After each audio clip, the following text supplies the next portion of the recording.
Je pense que les gens n'apprécient pas forcément les combats de Jujutsu Kaisen à leur juste valeur. Je m'explique. Dans le genre shonen, on a toujours été habitué à des combats plutôt unidimensionnels, donc en général des 1 contre 1, ou au pire des un seul individu face à plusieurs dans le cas où on cherche à illustrer un peu plus la puissance d'un personnage. Surtout qu'en temps normal, on a toujours un motif ou un contexte qui s'y prête. Une situation qui nous oblige à faire ce combat pour que l'histoire avance. On peut prendre l'exemple des traditionnels arcs tournois, un trope très utile dans le genre Neketsu car on y prône souvent dedans des valeurs de loyauté et d'honneur. Donc les descentes en équipe et les coups en trade, ce n'est pas forcément très bien vu. Ok, maintenant citez-moi un 1 contre 1 fait dans les règles dans l'animé de Jujutsu Kaisen. Toji contre Gojo? Alors oui, mais non. Vu que ce n'est même pas un combat à proprement parler. En omettant comment le premier coup fut porté, on peut déjà dire que le tueur d'exorcistes n'était là que pour honorer un contrat d'assassinat. Et deux parasites sont venus le ralentir. Donc était-ce vraiment un combat digne de ce nom? Clairement non. Et il y a une raison à tous ces combats un peu décousus qui finissent le plus souvent en mêlée générale. C'est le fait que Gege Akutami ne s'en sert pas pour écrire des histoires. Il écrit des histoires qui donnent lieu à ces fameux affrontements. Ça paraît un peu bête, mais c'est une évidence. Aucun combat n'a lieu dans le simple but de gagner ou de prouver qu'on est le plus fort. Cela sert à faire avancer avant tout l'histoire ou l'évolution des personnages. Débloquer une situation. Beaucoup les utilisent comme vecteur d'évolution dans leur récit. Sauf que là, les combats de Jujutsu Kaisen sont un simple résultat de l'évolution de l'histoire, et pas l'inverse. C'est une manière de raconter qui est aussi très utilisée au sein du shonen le plus vendu actuellement. Attention, je ne dis pas que c'est forcément un gage de qualité, car ces deux approches nous ont chacune donné énormément de masterclass. Si je vous expose ce raisonnement, c'est pour une bonne raison. Vous avez vu le titre de la vidéo, aujourd'hui on va parler d'un combat assez particulier de Jujutsu Kaisen, qui au passage est un de mes préférés. Celui qui mettra le plus en valeur la véritable nature de son protagoniste. Je parle bien de...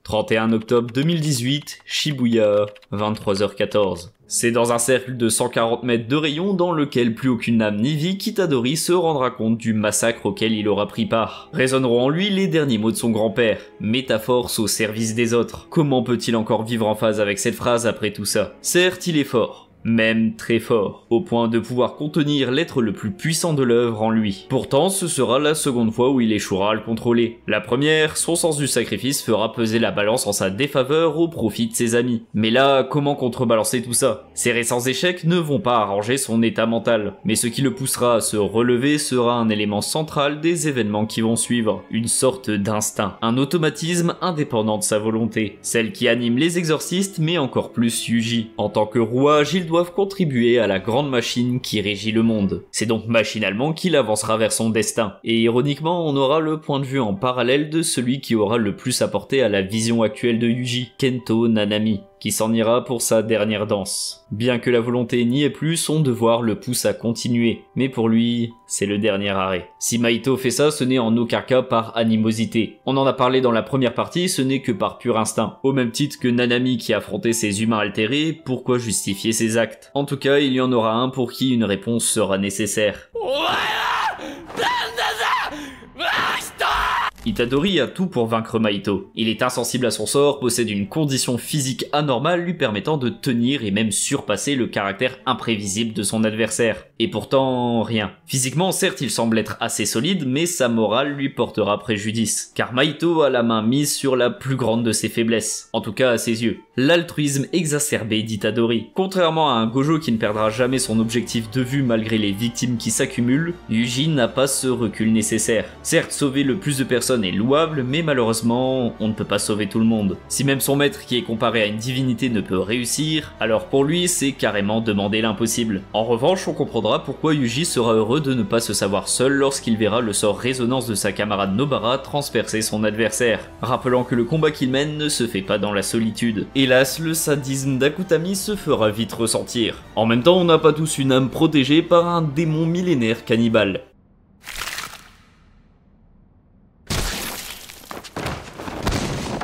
L'enchaînement de ces 3 derniers épisodes aura été horrible pour notre protagoniste, aussi bien émotionnellement que physiquement. Sa défaite face à Chozo, le carnage de Sukuna, la mort de Nanami et de Nobara aura raison du mental à toute épreuve de notre cher Yuji.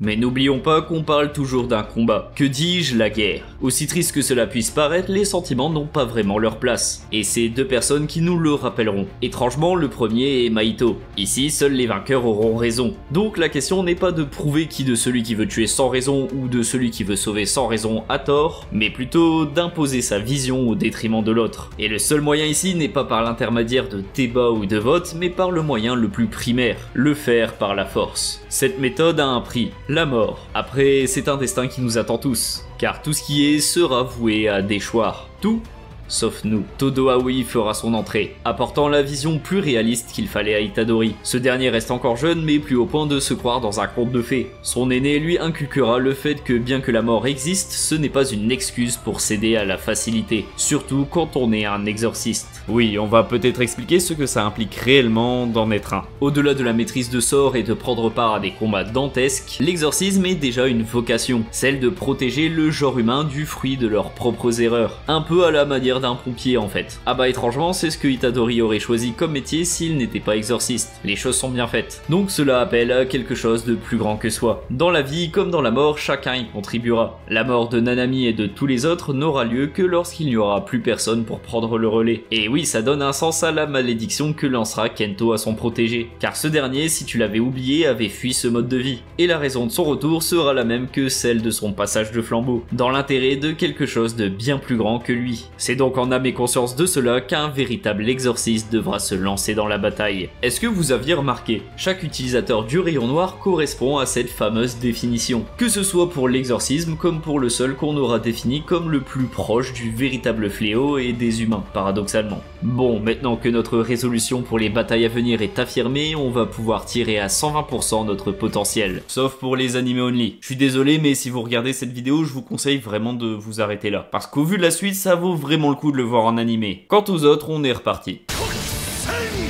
Corps à corps, manipulation d'énergie occulte, sort manié avec une extrême dextérité, rayon noir et extension du territoire. Ce combat nous montrera ce qu'est réellement l'exorcisme. Todo nous montrera encore une fois qu'un classe 1 expérimenté n'est pas à sous-estimer, bien au contraire. Il nous aura déjà démontré par le passé face à Hanami l'influence positive qu'il a sur Yuji, ainsi que sa croissance en tant que néophyte. Mais pour cet événement, il se surpassera aussi et progressera tout autant que les deux autres génies. Enfin, un génie, ce serait encore minimiser ce qu'est réellement Itadori. Comme découvert en saison 1, le rayon noir choisit qu'il bénira de son étincelle. Même les plus talentueux n'auront su le dompter totalement. Pourtant, Yuji laisse l'impression de pouvoir en déclencher à tout moment, mettant au pied du mur son adversaire, qui lui ne sera que contraint de se dépasser en retour et d'achever sa métamorphose, donnant lieu à son ultime forme, l'entité annihilatrice. Un nom bien pompeux mais qui cache la minutie avec laquelle Mahito a fini par apprendre à manier l'âme. Auparavant, il se serait contenté de se déformer au maximum afin de perturber ses adversaires, tout en prenant diverses formes létales. Une méthode qui est plutôt utile face au menu fretin, sachant qu'en plus en temps normal son âme est bien au chaud, car si on ne l'atteint pas il se maintiendra immaculé de tout dégât. Mais bon, ce soir il fera face à quelqu'un dont ce genre de stratagème ne servira pas vraiment. Il me semble vous avoir déjà parlé des serments innés. Plus ces derniers sont contraignants, plus ils se verront donner de puissants retours. C'est le choix que Mahito fera. Quitte à se faire atteindre, autant s'exposer au maximum et en tirer profit. Tu ajoutes à ça le fait qu'il restreint ses capacités à étendre son corps et on se retrouve avec un Mahito à plus de 200% de ses capacités, en tout cas selon ses dires.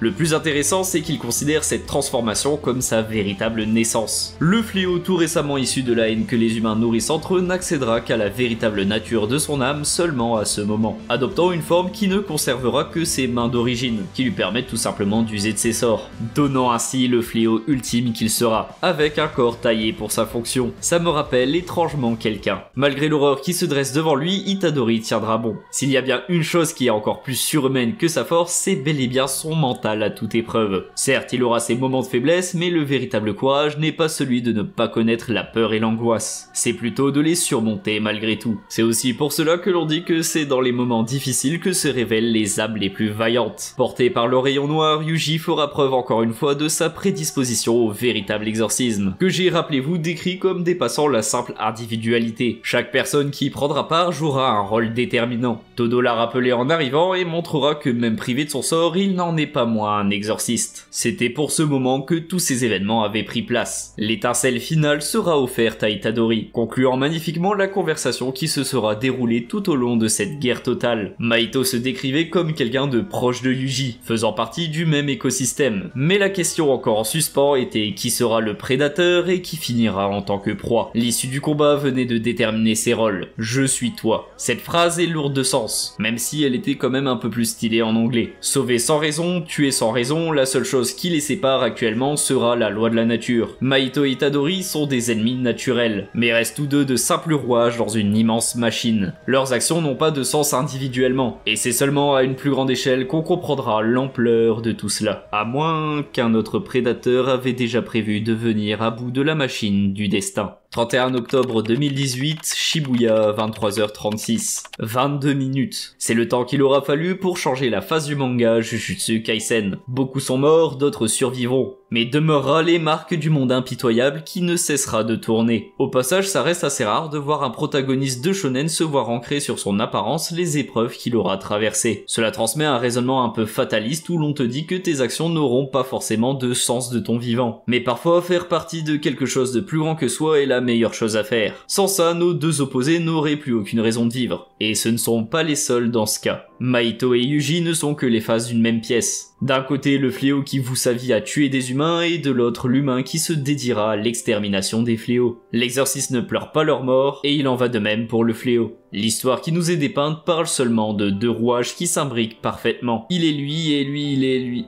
Ah non, c'est pas très français. On recommence. L'histoire qui nous est dépeinte parle seulement de deux rouages qui s'imbriquent parfaitement. L'un n'aura pas de sens sans l'autre. Cette interdépendance fera tourner au prix de notre traumatisme la machine qui nous maintient en haleine chaque jeudi soir, chaque dimanche ou chaque mercredi matin pour les plus acharnés. Ce combat représente toute l'essence de Jujutsu Kaisen, et aussi pourquoi on apprécie toute cette œuvre. Sans ça, je ne serais pas là actuellement à t'en parler avec un peu trop d'implication. Et c'est pour cela qu'il est de loin le meilleur. Merci d'avoir regardé cette vidéo jusqu'au bout. J'espère qu'elle t'a plu, si c'est le cas, tu sais comment ça fonctionne. Un like, un partage, fais tes retours en commentaire et surtout abonne-toi. C'est pas grand chose mais mine de rien ça aide pas mal. J'ai fait pas mal de vidéos dans ce style, notamment sur Jujutsu Kaisen et pas que. Donc je t'invite vraiment à aller les voir. Je stream aussi 3 fois par semaine, notamment le jeudi pour regarder l'épisode de Jujutsu, n'hésite pas à passer, c'est toujours l'occasion de discuter. Pas d'outro aléatoire aujourd'hui, j'aimerais juste revenir un peu sur cette vidéo. Elle fait un peu office de deuxième partie à celle sur Mahito. Bon, les deux peuvent très bien se regarder séparément, mais elles proviennent du même raisonnement. D'ailleurs, cette vidéo est l'une de celles où je suis le plus satisfait du script. La dernière où c'était le cas, c'était celle sur Kenjaku. Et étrangement, vous l'avez bien rendue au vu des statistiques. Je sais plus où elle est actuellement, mais je crois qu'elle a passé facilement les 50 000 vues.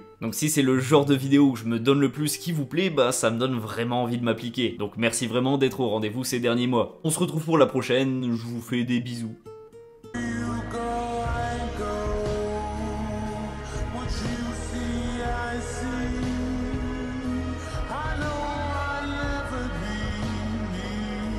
Without the